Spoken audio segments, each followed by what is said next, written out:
Mega Gengar, a fan-favorite Pokemon, has historically been one of the strongest Mega evolutions with its deadly combination of Shadow Tag and Parasong. However, Mega Gengar has seen quite the fall from grace in Pokemon Champions. The introduction of powerful new threats like Kingambit has made it much harder for Mega Gengar to find success in the Pokemon Champions metagame. That said, I may have constructed a team that can utilize Mega Gengar to its full potential while covering its greatest weaknesses. Today, we're going to put that team to the test and see how well it can perform on the new ranked ladder. This team is centered around enabling Mega Gengar to take multiple KOs with Parasong by trapping the opponents in with Shadow Tag. Incineroar acts as a staple support piece for any Parasong team with its Fake Out and Parting Shot support. After trapping key opposing threats in with Shadow Tag, specifically Pokemon like Garchomp, Pelipper, or Kingambit, Ninetales and Kommo-o can switch in and forcibly remove these threats with either a Freeze Dry or an Aura Sphere. The team is rounded out with a secondary win condition in Swords Dance Kingambit, supported by a Sleep Powder Vivillon. If you are going to play a Perish Trap team with Mega Gengar, or if you are going up against a Perish Trap team, then you must know about the mainline fundamental flowchart that these teams use. Starting off, your lead must be Mega Gengar and a Fake Out user, usually Incineroar. Turn 1, Fake Out the opposing Pokemon that has more offensive pressure while Gengar uses Parasong. Next turn, protect both of your Pokemon to get the Perish timer down to 2. The next turn, however, you must hard switch Gengar out and side Parting Shot to bring Gengar back in, reinforcing the trap while the Perish timer goes down to 1. And finally, double protect both of your Pokemon to KO both opposing Pokemon as the timer reaches 0. This doesn't work every game, as the opponent could easily lead a Ghost-type Pokemon, which is immune to trapping, or a Pokemon with a pivoting move. But you should still know this flowchart and be prepared to counter it should you face against a Perish Trap team. Okay, so this is a new ranked season, and we are currently in Ultra Ball 1, and we are just a few wins away from getting into Master Ball tier, so let's try to get into Master Ball tier. And it looks like we have a Pelipper Rain team. They have Swampert and Basket Legion, which is very interesting. And also they only have one Ghost type, so we can trap most of their team except for the Basket Legion, and assuming they're not Choice Scarf, we can hit that with a Shadow Ball. And we also have Kingambit for the Basket Legion.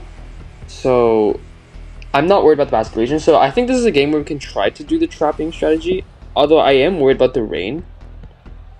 But I think because we have Ninetales, it's manageable, and I think the last Pokemon should either be Kommo-o or Kingambit. Because we need Kommo-o to... Kommo-o beats the Archaludon, but it kind of loses to, like, everything else, like the Swampert and the Pelipper. So I'm still thinking our last Pokemon should be Kingambit, just to give ourselves a better matchup into the opposing Basket Legion. However, I could see this going tricky if they just lead something like Pelipper Swampert, or Pelipper Archaludon, because they can set up Tailwind. Pelipper Archaludon is indeed the lead. Okay.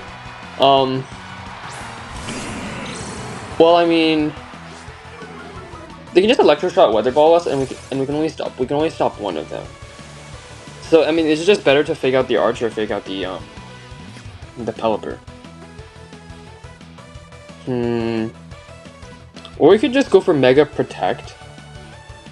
Mega Protect hard switch to, well, actually, no, that's even better. We can just Mega Parasong and then hard switch to, wait, actually, no, the Pelipper might check out this turn. But either way, that's fine. I think, wait, I actually just like Mega Parasong. And we don't even need to go for Fake Out, we can just hard switch Incineroar to Ninetales. Right, we take the weather, and if they go for Electroshot, they get punished because they don't have the rain anymore, so they can't go for Electroshot. And since we're only in an Ultra Ball tier, I could reasonably expect them to go for Electroshot. Okay, they don't switch either, which is a good sign. So if my opponent's play is indeed just Electroshot and Weather Ball Incineroar, now Weather Ball is an Ice move, which means Alola Ninetales won't be doing, it won't take any damage. And we get the Parasong off, and because of Shadow Tag, they're trapped in. And that's what they go for. They do go for Electroshot, so we were able to bait them excellently, because the rain isn't up, right? So Electroshot takes 2 turns, and next turn we can just Protect, and we're basically like, you know, wasting their time. But this next turn we have to hard switch back to Incineroar because of the way Parasong works. So yes, they set up Tailwind and whatever. They didn't go for Weather Ball, unfortunately, but it's fine because like Parasong is so flowchartable, because like they're locked into Electroshot, right? Which means the Pelipper only has so many options. They can go for Hurricane, Weather Ball, and neither of those options can really punish a play of Protect and switch back to Incineroar. And the reason we want to switch back to Incineroar here is because we want to be able to do the we want to be able to do the side parting shot play of where we switch out Gengar and then parting shot our own Pokemon to bring Gengar back in next turn to keep the lockup. And that's why Parasong is so strong, because like moves like parting shot can enable the strategy so effectively. And here comes the Electro Shot, which gets blocked obviously, and they go for Hurricane, which actually okay, it also gets blocked. Yeah, so I thought I missed the Incineroar, but no, they just doubled our Gengar. So here they're obviously gonna double our Gengar again. I mean, it's just a debate of whether we want to switch into our Ninetales or our King Gambit. I think we switched to King Gambit. Switch Gengar to King Gambit and then we parting shot. The safest play is to parting shot our own King Gambit, but I mean, judging by my opponent's team, they probably don't know about this play, so I think parting shot the Pelipper seems pretty safe. Because they already revealed Tailwind, right? I mean, let's look at their team. I'm just gonna parting shot my own King Gambit. Because I don't want to risk them to like protecting a slot and then I don't get the parting shot off, which means I don't switch, which means I can't keep the lock off. And also, parting shot doesn't activate Defiant, by the way. Dragon Pulse into Incineroar, we take that pretty well, and we get our Sitrus Fairy. And they didn't protect either Pokemon, so we could have parting shotted our opponent's Pokemon here, but they should go for Hurricane and Incineroar dodges, fortunately. And we parting shot our own King Gambit just to be safe, just because we want to get our Gengar back in next turn to keep the lockup. Yeah, so let's bring back in Gengar. And there really isn't much they can do here, because here it's just protect. I mean, we don't even need to protect King Gambit, because like, what are they even doing, right? Right, they have Tailwind 1 turn, Perishing 1 turn, there are Childons +1. Yeah, we don't even need to protect King Gambit, we can just go for Swords Dance or something. I mean, is this kind of greedy? Not really. Swords Dance protect. This is so free. Because like, they're trapped in, they can't switch because of Shadow Tag, and then they're gonna feint to Parasong this turn. And because we switched out both our Pokemon, none of our Pokemon are gonna feint to our own Parasong. Yeah, and we just block a Dragon Pulse again. So these Parasong types of teams, if you know the flowchart and you know the strategy, it's really easy to pick up easy wins in these lower tiers, because your opponents probably don't know the flowchart for Parasong teams as well as you do. Right? So our Childon's gonna feint to the Parasong. And Pelipper's also going to feint to the Parasong, so now we've also officially won the Weather War, and we've made this battle into a 4v2. And none of our Pokemon have taken that much damage, besides Incineroar, who's only taken some, and they just forfeit. Yeah, so we were able to cleanly win that game with the Parasong game. I think that we kind of won on the first turn when we switched in Ninetales and we baited the Electro Shot, because then we were able to take the Weather from them, and like they weren't able to do anything with that Weather or Water. Alright, so I think we're one win away from Master Ball tier. And it looks like we have another Pelipper or Childon Rain team. Wait, is this the same 6 Pokemon? I don't think so. But they do have the Swampert once again. And all their Pokemon are shiny, which is cool. That means that they're probably a shiny hunter, and they're also probably a Sweat. But yeah, let's not let the shiny Pokemon intimidate us. So I think I'm down to just do the same thing again. Just Gengar and Incineroar, and oh, they don't have Basket Legion, they have Sinistra. They have Sinistra as a ghost type, which I think is fine. Cause like I think it's probably just Gengar, Incin, Ninetales definitely. In between Kommo-o or King Gambit, I think Kommo-o could come this time actually. Yeah, let's bring Kommo-o instead of King Gambit because they don't have a Basket Legion. And our Kommo-o is Overcoat, so we actually don't care about Rage Powder, which is really nice. But I think King Gambit could also come since we have Swords Dance. But yeah, let's try to reach Master Ball tier with this. And let's see what they lead. They lead Incineroar, Incineroar Swampert. Okay, so we need to see whose Intimidate activates first, which is really important. Hopefully ours. Okay, our Intimidate activates first, which means we have the faster Fake Out. So that means we can Fake Out their, Swampert. Now they can obviously just go for Parting Shot, which would suck because then they can escape the trap. But or they can also just go for Darkest Lariat and our Darkest Lariat into our Gengar. So I'm wondering here, what if I just protect? Am I allowed to do that? No, I'm not allowed to do that. I think I have to go for Parasong and it has to be Parasong and Fake Out again. So Mega, Parasong, and Fake Out their Swampert. And if they go for Parting Shot to escape the trap, whatever's coming in is going to be trapped. And We can switch in our Ninetales to take the weather back. And if they go for Darkest Lariat, because of our Intimidate, it shouldn't do that much damage. Like, is it gonna hurt our Gengar? Yes, of course. It'll probably do like 50%, 55%. Darkest Lariat, throw a chop. Oh, we get to fake out the Swampert, which is huge. And let's see what they go for. Oh, they just go for fake out. Okay, that had to have been a mistake. Okay, yeah, that was a mistake, because they might have not realized that our Intimidate activated first, because we do have some speed EVs on our Incineroar to outspeed opposing Incineroars. I think we have 9, but yeah. They definitely should not have faked out. They definitely should have went for a dark move in, either a dark move into Gengar, or a parting shot to escape the trap. But now, they're effectively, both of their Pokemon are effectively trapped on the field, because neither of them can switch, and if the Incineroar wants to go for a parting shot, we can deny that by going for a throw chop onto their Incineroar. And because parting shot is a sound move, throw chop prevents the target from using any sound-based moves, right? So then they can't use parting shot, and that means they can't switch out. So I protect Gengar to like block any damage from like their Swampert or something. The Swampert just protects, okay?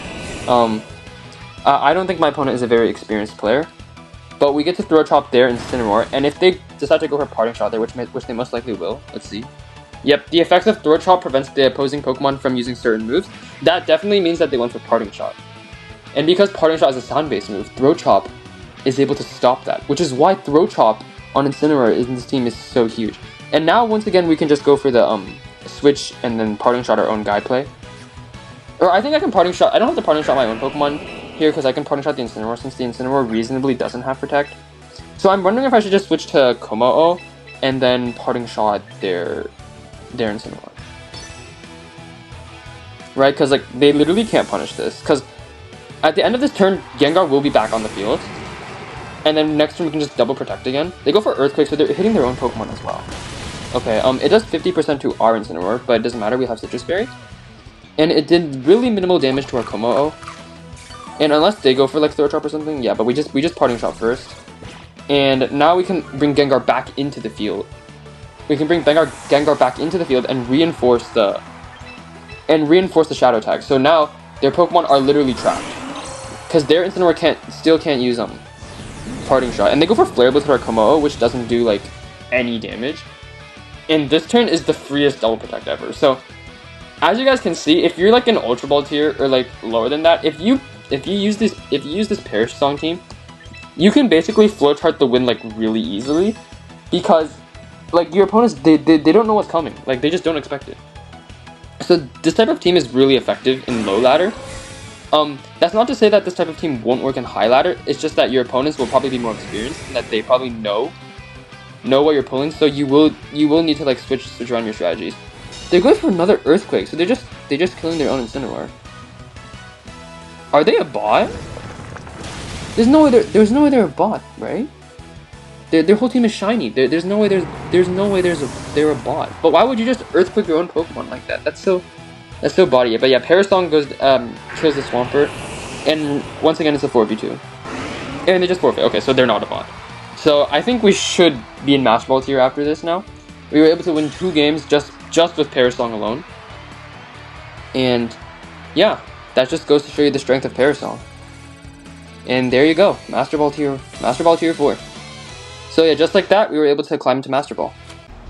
Okay, so now that we're in Master Ball tier, hopefully we can get more of a fight. Our opponent has the combination of Mega Raichu Y and Mega Staraptor, which has been rising in popularity. But this isn't the normal team. The normal team had like a Hisuian Arcanine and a Sylveon. This team has a Maushold and a Garchomp.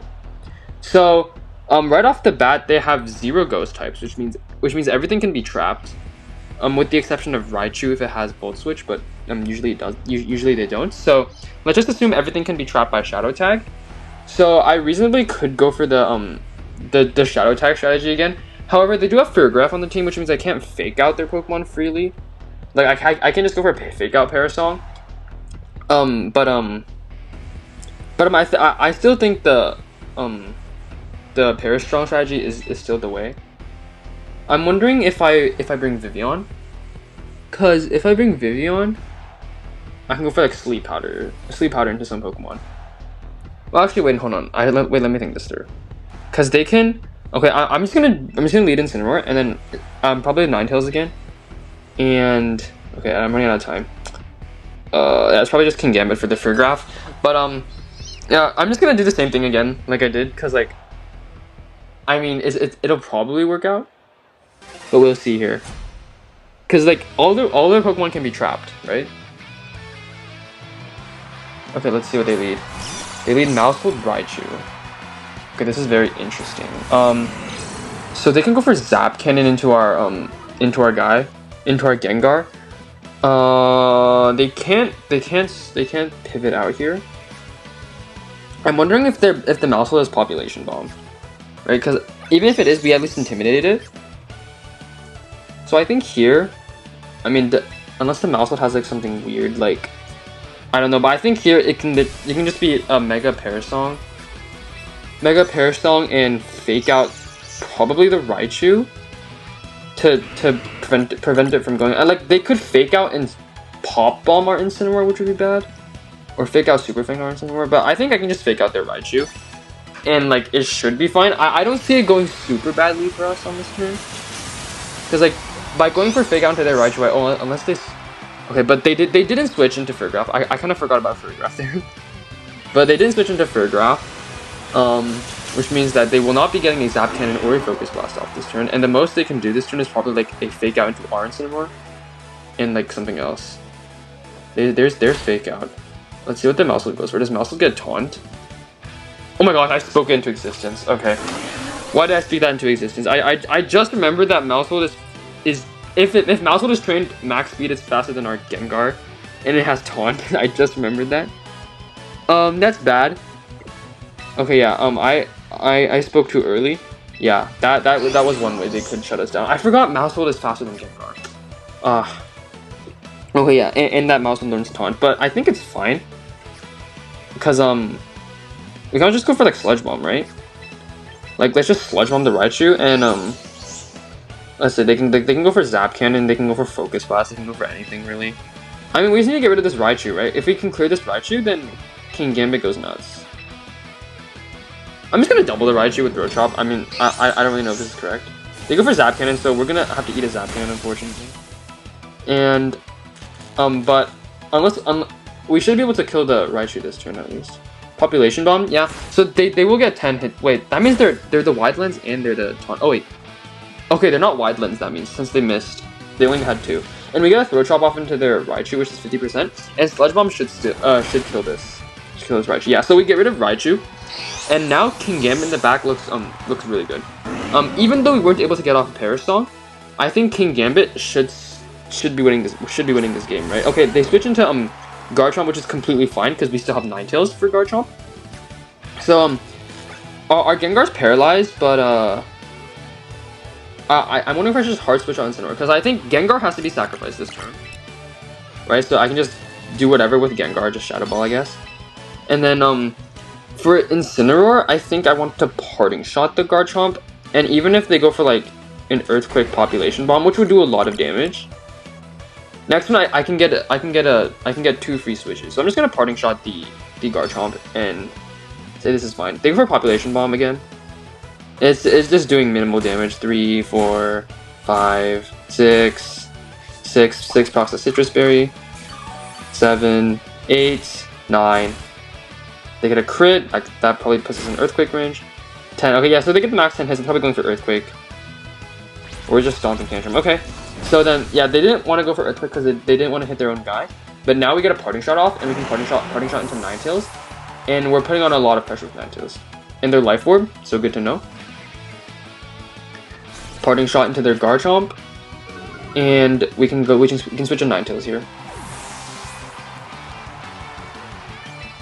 Switch to Ninetales. Yeah, I think my opponent, what they could have done is the turn after they taunted us, they could have like went for Follow Me to protect their Raichu, because by allowing me to kill their Raichu super early, like my back is basically free. Yeah, so like my opponent definitely should have preserved their Raichu better. But I'm not complaining. Here I can just go for Blizzard, right? Since we're definitely faster than Garchomp. We know they're not Choice Scarf. Can the Mouse go for anything stupid? I guess the mouse will. Okay, wait, hold on. We know the moves. It's Taunt, Pop Bomb. It probably has Follow Me, and it probably has Protect as well. So I'm considering Swords Dancing here. Actually, no, I don't even need to Swords. I can just Counter Cleave. What am I saying? I can just Blizzard Counter Cleave. There's nothing left in the back that I need to Swords Dance. They're gonna Pop Bomb because of the Intimidate. This is not gonna kill, and the snow defense boost. 6, 7, 8, 9. Oh, okay, that was 10. Okay, so they get the 10 hits again, but because we're faster, we're gonna kill this Garchomp with the Blizzard, and a Kowtow Cleave should be removing the Mouse Hold, and we should be winning this game. Garchomp faints, and Kowtow Cleave comes out. Say bye-bye to Mouse Hold. And their last Pokemon is probably Farigiraf or something. Farigiraf or Farigiraf or Whimsicott. It's Whimsicott, okay. Yeah, Whimsicott is not 1v3 in this, unfortunately. Or unfortunately for them. But like, I mean, I guess they could Moonblast us and we won't be able to win next turn. But we can just go for a Kowtow. It's definitely in range of at least 3 Kowtow, I believe, so. Yeah, they can go for Moonblaster on Ninetales, which probably kills. In that range, yeah, it does kill. But yeah, it's gonna take a lot of Moonblast for them to kill our Gambit, and we can just Kowtow Cleave them back. Because Whimsicott should drop to at least 3 Kowtow Cleaves, yeah. And we still have an Incineroar as well. So yeah, my opponent had the early game going really good for them actually, especially with the taunt, right? Because they basically made our Gengar useless, and they forfeit. Yeah, but I think my opponent just did not preserve their Mega Raichu Y well, allowing Ninetales and King Gambit to sweep. Okay, so we have another Mega Staraptor team, and they also have Hisuian Zorwork, so we need to be careful about the Hisuian Zorwork. And they also have an Aegislash and a Zarina, and they also have a Mega Flood. Okay, so they have 2 Ghost types on the team. They have 2 Ghost types, which means that trapping them will not be as effective. And more importantly, one of their Ghost type is immune to Shadow Ball, and the other Ghost type it doesn't take a lot of damage from Shadow Ball since Aegislash is so bulky. So Mega Gengar does not look very good at all this game. I guess Sludge Bomb is still useful into the Floette, but I think this game will not be Parasong centered unless they don't lead with the Ghost types. I think I want to bring like Vivillon here to start sleep powdering stuff, and I haven't brought Vivillon yet. Okay, I'm running out of time. Gengar, Vivillon, probably like Ninetales again, and King Gambit. Yeah, let's just do this. Yeah, I need King Gambit for the 2 Ghost types, and Ninetales can be good into the Staraptor as well as the Zarina. And we have Gengar for the Floette because we have Sludge Bomb. But yeah, let's see what they lead here. They lead Zarina, Arcanine. Okay, so we can Perish Trap. Okay, actually no. They have a Hisuian Zorwork, so we need to think this through. They have a Hisuian Zorwork, so we can't trust what we see here. But I mean, I could just go for Protect to see what their Pokemon are. I mean, is there really punish to that Protect? Or maybe Protect Gengar and Sleep Powder one of their slots. Sleep Powder the Arcanine, I guess. They could go for Rock Slide. And if they flinch us, it would be bad. Yeah, the Arcanine is probably real. The Zarina is probably a fake. Assuming the Zarina is fake, wait, I'm still gonna Mega Protect and Sleep Powder or at least attempt to Sleep Powder the Arcanine. I have a hunch that the Zarina is fake, it's a Zorwork, and that the Arcanine is real. The Arcanine's ability is probably Rockhead, right? Because it doesn't have to be Intimidate. But we'll see here which one is the Zorwork. It's probably the Zarina. If the opponent has a Hisuian Zorwork, always assume they lead it. Yep, there it is. They're probably gonna kill. Oh, they're gonna kill our Vivillon. Oh, that sucks. They're gonna kill our Vivillon here. Is Rock Slide. Please miss. No, okay. Okay, I forgot they can go for Icy Wind. The Zorwork. Okay, at least we've confirmed it's a Zorwork now. Oh, this is bad. They can just go for Flare Blitz or something as well. We have to go into King Gambit here. Also, we know they have Zarina in the back. Gengar can probably take a Shadow Ball from the Zoroark, so maybe I just like Shadow Ball their Arcanine to chip it. Oh, I know. I can Shadow Ball and Sucker Punch, right? Because the Zarina isn't the real Zarina. So I do have Sucker Punch. I do have Sucker Punch available. And I mean, like, what's their punish, right? Because I don't wanna take a Flare Blitz, and I need to remove this Arcanine anyways. So let's just Shadow Ball and Sucker Punch it. Because I don't really need to Counter Cleave the Zoroark. The Zarina switches. No, did it switch into the real Zarina? No! Oh my gosh. Now I can't Sucker Punch because they switched to the real Zarina. Oh man. Oh, they're probably gonna go for Flare Blitz or something. I need them to make a mistake here. Yeah, they go for Flare Blitz. Yeah, so they've played basically perfectly. Yeah, and we take too much damage from that. Yeah, because now our one answer into Zoroark just lost like basically all of their HP. It's not over yet though. They did allow us to trap both their Pokemon. And actually no, it's less about trapping at this point. Cause I mean it's probably just Shadow Ball their Arcanine and switch to Ninetales, right? I mean, yeah, it sucks that we lost our Vivillon this turn. I don't think we should have brought Vivillon, but I wanted to bring Vivillon to like to at least like showcase it. But yeah, it didn't get to do much except die. Yeah, unfortunately. Let's see what they go for here. Hopefully we can kill this Arcanine. Okay, we were at least able to kill the Hisuian Arcanine with Shadow Ball. And the Zarina can't really do much to our Pokemon. Like, it can go for like a fighting move, low kick. Yeah, low kick into Ninetales, which doesn't do that much damage. They can switch back in Zoroark now. Also, Ninetales is in a pretty good position. They can switch back in Zoroark, or they can switch into their Mega, which was Staraptor. Okay, yeah, they send in Zoroark. The illusion actually fades. Let's see, their last Pokemon is either Floette, Staraptor, or Aegislash. And it's probably one of the Megas, so we can safely rule out the fact that it's Aegislash. And, I definitely go for Blizzard this turn, but what does Gengar... What do I do with Gengar, though? What do I want to do with Gengar? I think I want to Sludge Bomb the Zarina, because what if Blizzard doesn't kill? They could protect Zarina as well. Maybe I need a Sludge Bomb. Oh wait, Sludge Bomb is not very effective. Blizzard Sludge Bomb should still kill the Zoroark, though. I'm gonna Sludge Bomb the Zoroark and just Blizzard, and just try to remove the Zoroark. The Zarina protects, which is huge. Good thing I did not target the Zarina with this thing. He goes for Shadow Ball into our Ninetales. Okay.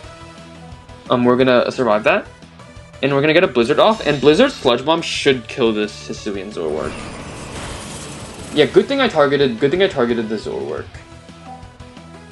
Yeah, so we get a Sludge Bomb off, and the Zoroark has been removed, and this is not looking that bad for us anymore. Cause if it's Floette, it's weak to Sludge Bomb, and if it's oh, it actually Aegislash. Okay, so that makes things a bit harder actually. Yeah, this actually makes it losable. Wait, this might actually be losable. Hold on. So, because they have Shadow Sneak, but Gengar probably survives Shadow Sneak, right? Because we're literally at full HP. So I'm gonna Shadow Ball the Zarina and Blizzard, because Blizzard probably doesn't kill. So I want to be able to kill the Zarina this turn. And since they protected, they can't protect safely again. And Gengar and King Gambit should 2v1 the Aegislash. So we get a Blizzard off. Yeah, it doesn't kill the Zarina, but after the Shadow Ball, it definitely will. Oh, I guess if they go for, like... Oh, it's Sitrus Berry. Uh-oh. Uh-oh, it might live the Shadow Ball now. Uh-oh, I should have went for Shadow... Oh my gosh, that's so bad. That's so bad. It lived on 1. Oh, I should have Shadow Balled the, I should have Shadow Balled the Aegislash. What am I doing? Right, because they can just go for Poltergeist. Oh, what have I done? Okay, it's not over yet, because we still have King Gambit alive. Even though he's at really low HP. Power Whip. Oh, that's gonna be too much damage. Oh, I think... Oh, I actually threw this game. I definitely should have... I forgot about Sitrus Berry, and it lives on 1 HP, but I definitely should have Shadow Balled the Aegislash. Actually, no. Actually, no. I don't even think Shadow Ball Aegislash would have worked here, because Aegislash probably lives anyways. Yeah, but here we always lose. Oh, that sucks, dude. Wait, yeah, I'm just gonna count that quickly. Yeah, we lose because we can't even Sucker Punch. If this arena died to that, if this arena dropped to that Shadow Ball, then we probably would have won because Ninetales would have still been at full HP, and we can Sucker Punch the Aegis Slash before it gets to like close combat, and that should put it in range of like a Blizzard from Ninetales. But yeah, I definitely misplayed that. I could have also just Sludge Bombed the Zarina, which probably just Okos, and went for like an Aurora Veil. But yeah, I definitely could have played that game more optimally. Perish Trap is one of the hardest archetypes in the game to master. It's one of the most skill-expressive playstyles in the game, rewarding careful positioning, long-term planning, and adaptability. While it can be difficult to learn, mastering it is incredibly rewarding because it teaches you how to create winning positions and when to pivot to a backup game plan when the original Perish strategy fails to execute. As for the team I used, I don't think it's perfect yet. I think Vivillon is the most replaceable member and could potentially be swapped for a stronger and more centralizing Pokemon. That said, I do believe the pieces built around Mega Gengar is solid and gives Mega Gengar a legitimate place in the current metagame. Thank you guys so much for watching. Y'all have a great day.